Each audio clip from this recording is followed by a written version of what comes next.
नमस्कार, मैं डॉक्टर राकेश पाठक। अमेरिका के राष्ट्रपति डोनाल्ड ट्रंप ने बहुत बड़ा धमाका किया है। ट्रंप का दावा है कि उन्होंने भारत के प्रधानमंत्री नरेंद्र मोदी को एक टेलीफोन करके धमकी दी थी कि भारत और पाकिस्तान के बीच चल रही लड़ाई फौरन से पेशतर रोक दी जाए।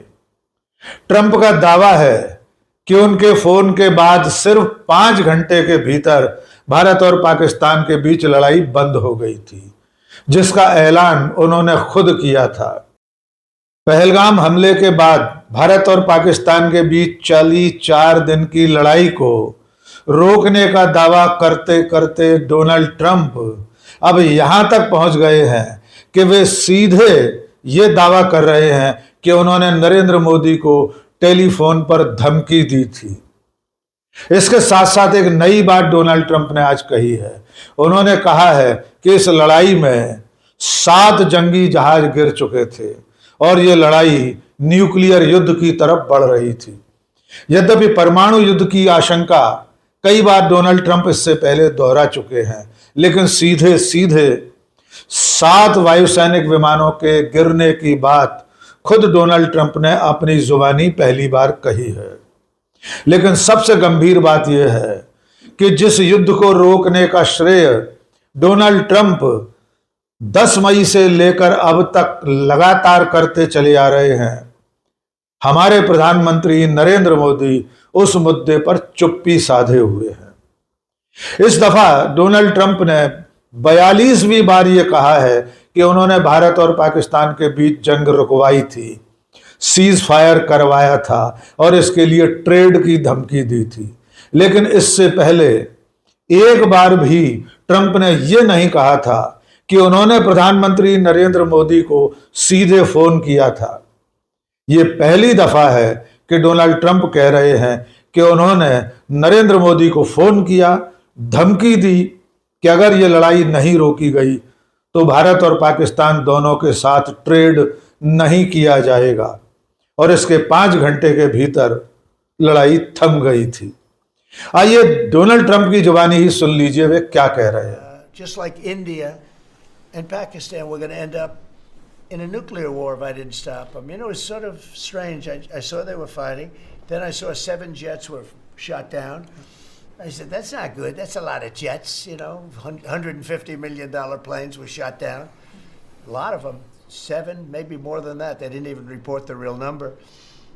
And I'm talking to a very terrific man, Modi of India.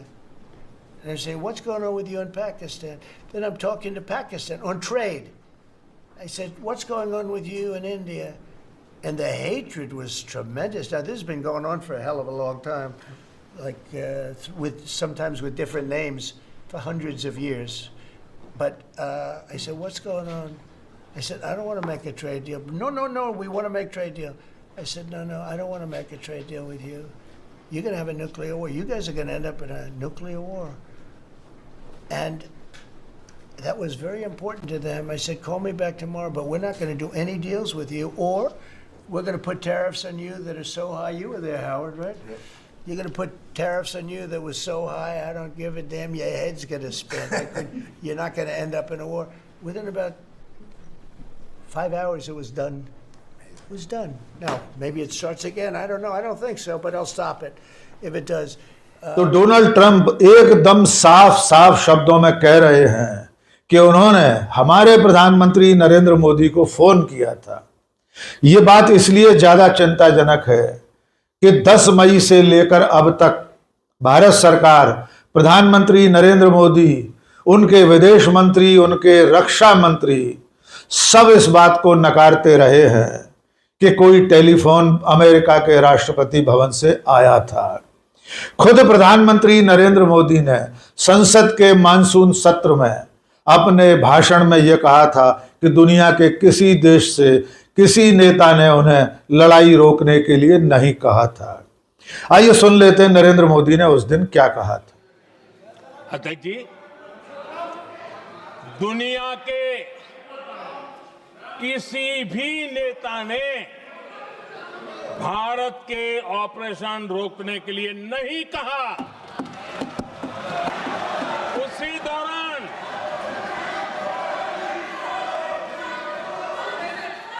9 तारीख को रात को अमेरिका के उपराष्ट्रपति जी ने मुझसे बात करने का प्रयास किया। वो घंटे भर कोशिश कर रहे थे, लेकिन मेरी सेना के साथ मीटिंग चल रही थी, तो मैंने उनका फोन उठा नहीं पाया। बाद में मैंने उनको कॉल बैक किया। मैंने कहा कि आपका फोन था, 3-4 बार आपका फोन आ गया, क्या है? तो अमेरिका के उपराष्ट्रपति जी ने मुझे फोन पे बताया कि पाकिस्तान बहुत बड़ा हमला करने वाला है, ये उन्होंने मुझे बताया। मेरा जो जवाब था, जिनको समझ नहीं आता है उनको तो नहीं आएगा,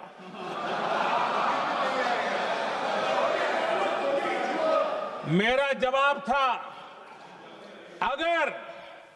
अगर पाकिस्तान का ये इरादा है तो उसे बहुत महंगा पड़ेगा। मोदी का ये बयान तब आया था, संसद में ये भाषण उन्होंने तब दिया था जब उनके भाषण से पहले राहुल गांधी लोकसभा में नेता प्रतिपक्ष सरकार को और मोदी को ये चुनौती दे चुके थे कि अगर सीज फायर डोनाल्ड ट्रंप के कहने से नहीं हुआ है तो ये बात खुद प्रधानमंत्री सदन में कहें कि अमेरिका के राष्ट्रपति डोनाल्ड ट्रंप झूठ बोल रहे हैं। Donald Trump has said 29 times he said, 29 बार उन्होंने बोला कि भैया मैंने सीज फायर करवाया है। अच्छा, अगर वो झूठ बोल रहे हैं तो अपने भाषण में यहां प्रधानमंत्री कह दें कि वो झूठ बोल रहे हैं। यहां पे अगर दम है तो यहां पे प्रधानमंत्री बोल दे कि ट्रंप झूठ बोल रहे हैं। If he has the courage of Indira Gandhi, let him say here that Donald Trump, you're a liar. That you did not make a ceasefire and that we did not lose any planes. Let him say it here. If he has the courage. 50% भी है इंदिरा गांधी का, तो यहां बोल दें। अगर दम है, अगर सचमुच में दम है, तो आज शाम यहां प्रधानमंत्री को कह देना चाहिए Donald Trump is a liar, झूठ बोल रहा है डोनाल्ड ट्रंप। राहुल गांधी ने प्रधानमंत्री के भाषण के दौरान भी यही मांग फिर से की थी, लेकिन प्रधानमंत्री नरेंद्र मोदी एक बार भी ये नहीं कह सके कि डोनाल्ड ट्रंप झूठ बोल रहे हैं या भारत और पाकिस्तान के बीच चली लड़ाई अमेरिका के कहने से रोकी गई थी। सीज फायर डोनाल्ड ट्रंप के कहने से हुआ था। इसके अलावा विदेश मंत्री एस जयशंकर भी यही दावा करते रहे हैं कि सीज फायर किसी दूसरे देश के कहने से नहीं हुआ है। अब तक भारत सरकार ने, प्रधानमंत्री ने, विदेश मंत्री ने, रक्षा मंत्री ने, किसी ने भी सीधे अमेरिका या राष्ट्रपति डोनाल्ड ट्रंप का नाम लेकर इस बात का खंडन नहीं किया। यद्यपि इस बीच में विदेश सचिव विक्रम मिस्री के एक बयान के जरिए सरकार ने यह दावा किया था कि प्रधानमंत्री ने डोनाल्ड ट्रंप से 35 मिनट टेलीफोन पर बात की थी और कहा था कि भारत और पाकिस्तान के बीच कोई तीसरा पक्ष नहीं है। इसके बावजूद डोनाल्ड ट्रंप अपना राग लगातार अलाप रहे हैं। आइए एक बार एक झलक इस बात की भी देख लीजिए कि डोनाल्ड ट्रंप अब तक 42 बार किस तरह से सीज फायर का दावा करते रहे हैं। On Saturday, my administration helped broker a full and immediate ceasefire, I think a permanent one, between India and Pakistan. I said, come on, we're going to do a lot of trade with you guys. Let's stop it. Let's stop it.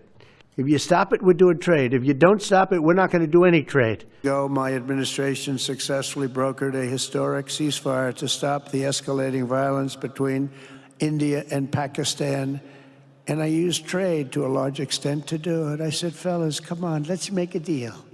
Let's do some trading. It was a very important process. We got involved with India and Pakistan. I think convinced them to let's have peace and let's go and make trade deals. And we talked to them about trade. Let's do trade instead of do war. And Pakistan was very happy with that, and India was very happy with that. I'm using trade to settle scores and to make peace. But I stopped that war. That was going to be a nuclear war, I think, or close. Very close. You were right there. Yeah. And now everyone's happy. In fact, I told my people, call them up. Let's start trading immediately, because I'm a man of my word. We settled that whole thing, and I think I settled it through trade. We're doing a big deal with India. We're doing a big deal with Pakistan. We stopped India and Pakistan from fighting. I believe that could have turned out into a nuclear disaster. And I want to thank the leaders of India, the leaders of Pakistan, and I want to thank my people also. We talk trade. We're dealing with India, we're dealing with Pakistan, and we were able to stop potentially a nuclear war through trade. And, you know, I'm very proud of the fact that with India and Pakistan, I was able to stop that. And I talked about trade, and I said, we're not doing trade if you guys are going to be throwing bombs at each other, and they both stopped. And I stopped that war immediately. You know, I stopped a war between India and Pakistan, and I stopped it with trade. We're going to make a trade deal with Modi of India. But I stopped the war between Pakistan and India. As you know, we did a very great job with India and Pakistan. And we had India in. It looks like we're going to be making a trade deal with India. And we had Pakistan in. It looks like we're going to be making a trade deal with Pakistan. And it's a beautiful thing to watch. India and Pakistan. They have nuclear weapons. I ended that with a series of phone calls on trade. I said, look, if you're going to go fighting each other, we're not doing any trade deal. No, you have to do a trade deal.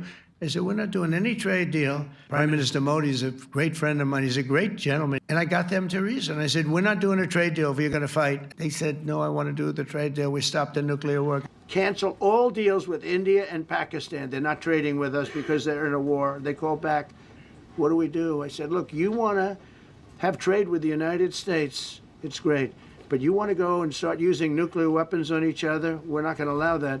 And they both agreed. India has nuclear weapons. Pakistan has nuclear weapons. ये Donald Trump के दावों की चंद कतरनें हैं। कुल मिलाकर वे 42 बार अब तक cease fire का श्रेय ले चुके हैं। और कल के इस ताजा बयान में वे प्रधानमंत्री नरेंद्र मोदी को टेरिफिक मैन कह रहे हैं, एक शानदार आदमी बता रहे हैं, और साथ साथ ये कहकर एक तरह से तौहीन कर रहे हैं, देश का अपमान कर रहे हैं कि उन्होंने फोन करके नरेंद्र मोदी को धमकी दी थी कि युद्ध रोका जाए, पाकिस्तान के साथ ये लड़ाई खत्म की जाए, और 5 घंटे के अंदर नरेंद्र मोदी ने सरेंडर कर दिया। डोनाल्ड ट्रंप का ये बयान न केवल भारत बल्कि देश के प्रधानमंत्री सबका अपमान है। इसीलिए कांग्रेस पार्टी ने एक्स पर लिखा है कि डोनाल्ड ट्रंप के इस बयान का जवाब दिया जाना चाहिए। कांग्रेस पार्टी ने अपने आधिकारिक ट्विटर हैंडल पर डोनाल्ड ट्रंप का यह बयान साझा करते हुए पूछा है कि क्या मोदी ने भारत के सम्मान के साथ समझौता कर लिया? क्या मोदी डोनाल्ड ट्रंप से डर गए थे? इन सवालों के जवाब मिलना बाकी है। कांग्रेस की राष्ट्रीय प्रवक्ता सुप्रिया श्रीनेत ने भी एक्स पर कहा है कि अब तो सरकार को नाम लेकर बोलना होगा, लेकिन सरकार और प्रधानमंत्री नरेंद्र मोदी डोनाल्ड ट्रंप के इस दावे पर कब बोलेंगे? कब तक डोनाल्ड ट्रंप के इस दावे को सुनते रहेंगे, चुप्पी साधे रहेंगे कि भारत और पाकिस्तान के बीच चली 4 दिन की लड़ाई डोनाल्ड ट्रंप ने धमकी देकर रुकवाई थी? और इसके साथ साथ इस ताजा बयान में एक नई चिंता का विषय और जुड़ गया है। ट्रंप ने दावा किया है कि इस लड़ाई में 7 जंगी जहाज यानी वायुसेना के युद्धक विमान गिर चुके थे, लेकिन उन्होंने किसी देश का नाम नहीं लिया। इस बारे में भी अब तक सरकार की ओर से साफ साफ कोई बयान नहीं आया है। इस बारे में लड़ाई चलते समय और उसके बाद महीने भर तक किसी ने कोई सफाई नहीं दी थी कि कितने जहाज हमारे गिरे हैं और कितने जहाज पाकिस्तान के हमने मार गिराए हैं। 30-32 दिन बाद वायुसेना अध्यक्ष ने एक कार्यक्रम में यह दावा किया कि हमने पाकिस्तान के 5 से अधिक जंगी जहाज मार गिराए थे। लेकिन इसके बावजूद उनके इस बयान को भारत सरकार के आधिकारिक विभाग पीआईबी ने अपने बयान में शामिल नहीं किया था। यानी जो दावा वायुसेना अध्यक्ष ने किया उसे पीआईबी के प्रेस नोट में कहीं भी उल्लिखित नहीं किया गया। इसके साथ साथ रक्षा मंत्री, विदेश मंत्री, प्रधानमंत्री किसी ने भी सीधे सीधे अब तक इस बात का दावा नहीं किया है कि हमने पाकिस्तान के कितने जहाज गिराए हैं। और अब डोनाल्ड ट्रंप अगर 7 विमानों के गिरने की बात कर रहे हैं और यह भी मान लिया जाए कि हमने 5 विमान पाकिस्तान के मार गिराए, तो बाकी के 2 बचे विमान हमारे हो सकते हैं। ये पहेली कब हल होगी हम नहीं जानते, लेकिन कुल मिलाकर इस पूरी लड़ाई में सरकार और नरेंद्र मोदी, रक्षा मंत्रालय, विदेश मंत्रालय, सब ने जिस तरह से बेहद अहम सवालों पर चुप्पी साध रखी है, वो चुप्पी खलने वाली है। तो इंतजार करना होगा कि प्रधानमंत्री नरेंद्र मोदी कब डोनाल्ड ट्रंप को जवाब देते हैं। इस बीच में एक मजेदार खबर और छपी थी। जर्मनी का एक अखबार है, थोड़ा सा कठिन उच्चारण है उसका, फ्रैंकफर्टर अल्गेमाइने ज़ाइतुंग FAZ। इस अखबार में खबर छपी कि प्रधानमंत्री नरेंद्र मोदी को डोनाल्ड ट्रंप पिछले कई दिनों से लगातार फोन कर रहे हैं। 4 बार उन्हें फोन किए गए, लेकिन प्रधानमंत्री नरेंद्र मोदी ने डोनाल्ड ट्रंप के फोन रिसीव नहीं किए हैं। यद्यपि दोनों तरफ की सरकारों की ओर से अमेरिका और भारत की सरकारों ने इस खबर पर अभी कोई प्रतिक्रिया नहीं दी है, लेकिन यह खबर एक तरह से प्रायोजित लगती है, क्योंकि अखबार की वेबसाइट से भी यह खबर बाद में हटा ली गई है। और सबसे ताजा मामला यह है कि अमेरिका के राष्ट्रपति डोनाल्ड ट्रंप ने हमारे देश पर, भारत पर 50% टैरिफ थोप दिया है। ये टैरिफ आज की तारीख से लागू हो गया है और इस टैरिफ के लागू होने से हमारे देश को, हमारे देश के कारोबार को किस कदर नुकसान हो सकता है, इसके बारे में कांग्रेस अध्यक्ष मल्लिकार्जुन खड़गे ने ट्वीट किया है। मल्लिकार्जुन खड़गे ने प्रधानमंत्री नरेंद्र मोदी को टैग करते हुए ट्वीट किया है। उसमें उन्होंने तंज करते हुए लिखा कि मोदी जी, आपके डियर फ्रेंड डोनाल्ड ट्रंप ने आज से 50% टैरिफ थोप दिया है। पहले ही झटके में हमारे देश को 2.17 लाख करोड़ का घाटा होने वाला है और ये घाटा 10 सेक्टर में होने वाला है। इसके अलावा जो सबसे बड़ा नुकसान होगा वो हमारे किसानों को होने वाला है। खड़गे ने लिखा है, खास तौर से कपास के जो किसान हैं उनकी कमर टूट जाएगी। इसके बाद डोनाल्ड ट्रंप के इस टैरिफ थोपने पर खड़गे ने कहा है कि आप तो कह रहे थे, यानी नरेंद्र मोदी कह रहे थे कि वे देश के किसानों के हित के लिए किसी भी तरह का व्यक्तिगत नुकसान तक सहने को तैयार हैं, लेकिन आपने अब तक कुछ किया नहीं है। मल्लिकार्जुन खड़गे ने अपने ट्वीट के साथ एक चार्ट भी साझा किया है, जिसमें अलग अलग क्षेत्रों में, अलग अलग सेक्टर में 50% टैरिफ थोपे जाने से कितना नुकसान हो सकता है, इसका हवाला भी दिया है। तो अब देखना होगा कि नरेंद्र मोदी और सरकार डोनाल्ड ट्रंप के इस दो तरफा हमले का कब और कैसा जवाब देते हैं। डोनाल्ड ट्रंप के इस दावे का कि उन्होंने टेलीफोन करके नरेंद्र मोदी को धमकी दी थी, इसका खंडन मोदी और सरकार कब और किस तरह करेंगे, ये देखना होगा। और दूसरी बात, 50% टैरिफ का सरकार कैसे मुकाबला करेगी। टैरिफ को कम कराने के लिए कोई बातचीत अमेरिका की सरकार के साथ होगी भी या नहीं, ये आने वाले दिनों में देखना होगा। आज के इस वीडियो में बस इतना ही। बहुत बहुत शुक्रिया। जय हिंद।